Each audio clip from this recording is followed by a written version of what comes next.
詩篇37篇第24節，他雖失腳，也不至全身仆倒，因為耶和華用手攙扶他。喺呢一節經文呢，就承接住前面嗰節經文，呢度呢就講到義人嘅腳步啦。咁神又使佢立定，但係呢喺呢度呢就講咗咩呢？就係佢雖然失腳喎，即係呢度呢，就算我哋講過義人呢，其實個意思可以係解到嗰個勇士啊，或者有力量嘅人。咁即係喺前邊嗰度呢，就講佢嘅腳立定啦。但係呢度呢，就即係話到佢雖然係失腳，即係會跌親啊。其實我哋人有陣時即係都會跌倒喎嚇。咁但係呢度呢，佢話也不至全身仆倒，即係唔會係全個人全部咁樣即係仆晒喺嗰度。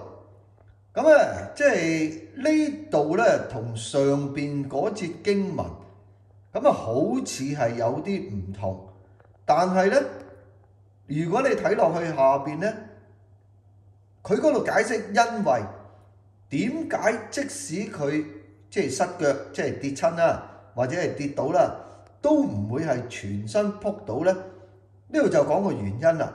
佢話因為耶和華用手扶持他嗱，但係我哋咧就要注意喎，喺和合本呢度嘅翻譯咧，我哋都話有陣時咧就係同原文有啲出入嘅喎。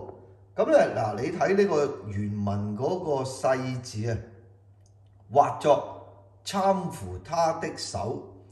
好啦，咁但係呢一節嘅原文咧，即係我查過之後咧，其實佢嘅意思就係因耶和華真係個意思就係細隻嗰個字係攙扶佢嘅手，即係話扶住佢嘅手啊。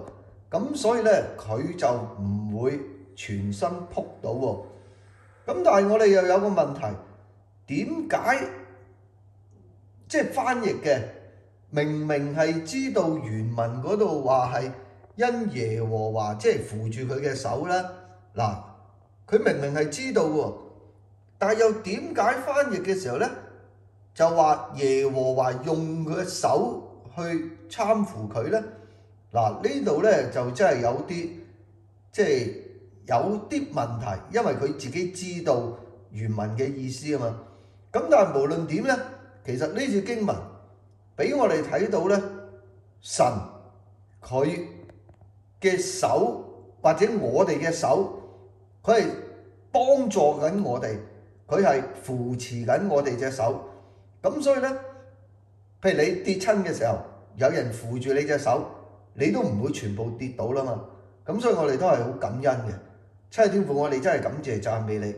仲有我哋睇到我哋人，無論我哋幾咁嘅強大，幾咁嘅叻，我哋都會有跌倒嘅時候。